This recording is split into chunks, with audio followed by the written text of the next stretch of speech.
I've got to share a secret with the Pakistani team. When you are English of Pakistani origin and Pakistan play England, I never lose. And so good luck tomorrow. Bharat, lots of pressure on you. You are in many people's eyes the best batsman in the world.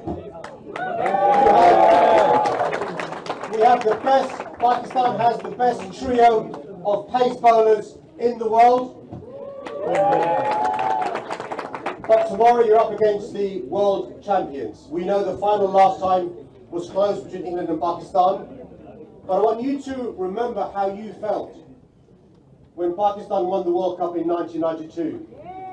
Remember how you felt when Pakistan won the T20 in 2009. Remember how you felt when Pakistan won the Champions Trophy a few years ago in London.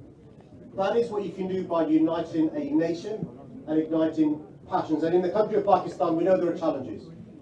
For a few weeks, you can make them forget about their challenges. So best of luck tomorrow. Best of luck in the United States and West Indies. My understanding is there's a big game coming up in the second greatest city in the world, New York. But tomorrow, enjoy yourselves in the greatest city in the world.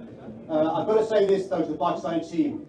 Tonight you're having the best desi food in Europe, but it comes from Tooting, Spice Village. And as my mother says, all the best things come from Tooting.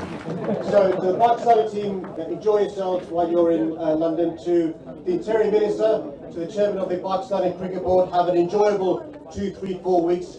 I only wish journalists could also stop criticising politicians for 4 weeks as well. That would be a double dua for both of us. But to the Pakistani team, I want you to leave London with these words ringing in your ears. There are 2 words. The first word is Pakistan. The second word is? Best of luck. Thank you very much.